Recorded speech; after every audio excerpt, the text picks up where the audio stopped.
My wife filed for divorce believing I was broke. She had no idea what I actually had. That mistake is the only reason this story has the ending it does. We met 11 years ago, back when I genuinely was broke. I was running a small logistics startup out of a rented office above a laundromat, eating instant noodles more nights than I'd like to admit. She fell in love with that version of me, and for a long time. I loved that she loved that version. No pretense, no agenda. What she didn't know is that for years into our marriage, everything changed. The company I've been quietly building took off, fast, in a way even I didn't fully expect. Within 2 years, we went from barely making payroll to a 9-figure acquisition offer, which I accepted. Here's the part that matters. I never changed how we lived. Same house, same car. I still packed my own lunch most days.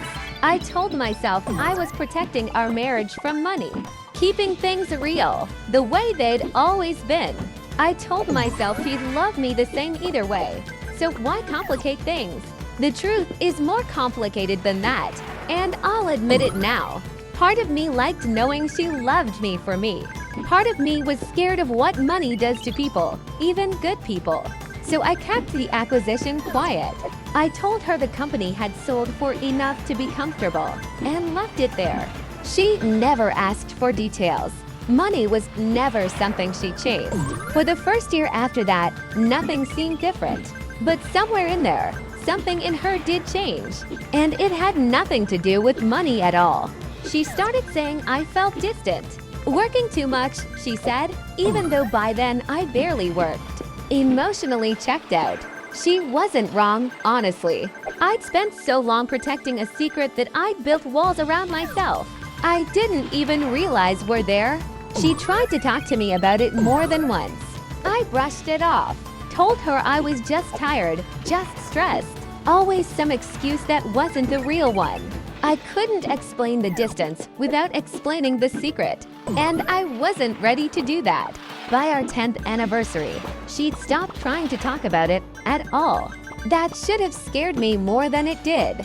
6 months later, she asked for a divorce. She said she felt like she'd been living with someone who wasn't fully present for years, like she'd been carrying the emotional weight of the marriage alone. She said she deserved someone who showed up completely. She wasn't wrong about any of it. But she said one more thing that stuck with me longer than anything else. She said money had never mattered to her, and she was glad we'd never had much, because at least she knew whatever we'd built it together, as equals, with nothing to complicate it. I remember standing in our kitchen, listening to her say that, knowing exactly how untrue the second half of it was, and choosing, one final time, to say nothing at all. The divorce moved quickly because I let it. No fighting over assets, no dragging things through court. My lawyer actually asked me twice if I understood what I was agreeing to give up. I told her I did. Here's something I haven't said yet. I structured the settlement myself, deliberately. Before my wife's lawyer even proposed numbers, I offered her the house outright, a fair support arrangement, and a number that, based on what she believed about our finances, probably felt generous. Based on what I actually had, it was barely a fraction of anything. She signed without negotiating much. She wasn't trying to take me for everything, because she genuinely believed there wasn't much to take. That fact alone tells you everything about who she actually was. The whole time I was quietly deciding not to fully trust her with the truth. The divorce was finalized in March.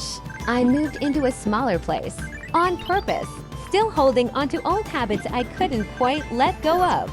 For a while, I told myself I'd done the right thing, protecting her from a version of wealth that might have changed her, protecting myself from ever wondering if she'd only loved the money. Then, 4 months later, a business journalist reached out for a follow-up piece on the acquisition. One of those "Where Are They Now" features. It ran with real numbers this time, specific ones, the kind that gets shared around. My ex-wife saw it. A mutual friend told me she'd called them, upset, asking if it was true. She reached out to me directly a week later. Not angry, which surprised me. Just quiet and confused, asking why I'd never told her. I gave her the honest answer, finally, the one I should have given years earlier. I told her I'd been scared of what money does to people. Scared of never knowing if I was loved for the right reasons. And that fear had cost us both something I couldn't get back. She was quiet for a long moment. Then she said something I still think about constantly.